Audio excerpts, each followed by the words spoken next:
And that's why I call her AR-15. Christmas, I give you the very next day, you boom, boom, boom. We did it just again. Jeffrey, I mean, so to say not to be alarmed, we should be alarmed. We should be vigilant. We should be out there getting these people. Angela Rye, let's bring you in. Your take on what Jeffrey's saying here and what the president said. So, Jeffrey, first of all, he didn't say do not be alarmed by the attack. He said do not be alarmed by the number of police officers, law enforcement on the streets. So I think before we can have an argument about Donald Trump's alleged good intentions, we should at least be speaking from the same set of facts.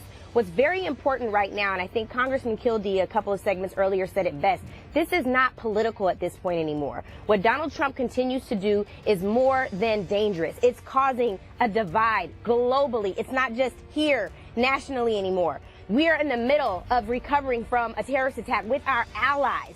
Jeffrey, it's essential that we operate as such. It is problematic for Donald Trump to use this as a wedge, to use this as a distraction because of this James Comey hearing. He's using this to pump fear in people's hearts and minds about Muslim people. There's a woman that got beaten, her face entirely swollen because of the type of hate that he pushes out. His travel ban that he signed on to, that now he's blaming the Department of Justice for watering down, he signed it. He's using this attack in London to push this travel ban that is hateful and wrong and unconstitutional. Angela, so when Barack Obama was pushing concern about these same countries that President Trump is pushing, then President Obama was hateful.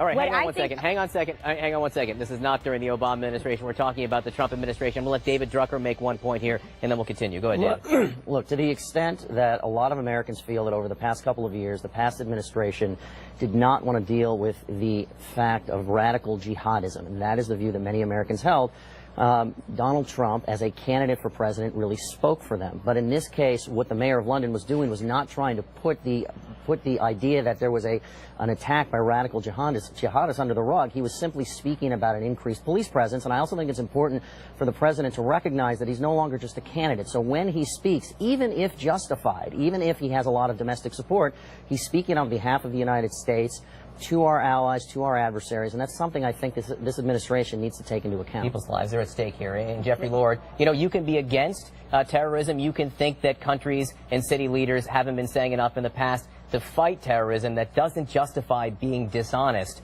about what they're saying about terrorism. Well, now. I don't think he is, John. We just disagree. No, you can't disagree on what's a fact, Jeffrey. Yes, I can, Angela. No, you can't, because it's just not true. So you can continue to push these theories that it's not true. His words are right there in plain English. There's no reason for Donald Trump to decide that he was saying something different. He used it as a wedge issue to push this crazy travel ban. That is what that is. Wedge issue for what, Angela? He's not running for election.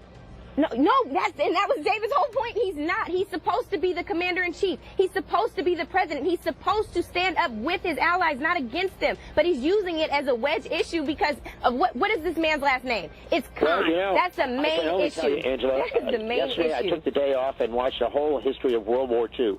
And there, yet again, was the story of Winston Churchill and Neville Chamberlain, with Neville Chamberlain saying, in essence, the kind of things you were saying. Why don't you understand? We're going to stop. Once we went to Neville Chamberlain, once we went back to 1939, I think it's time to stop this conversation. But I do appreciate it. Angela Rye, David Drucker, Jeffrey Lord, appreciate your input. Christmas.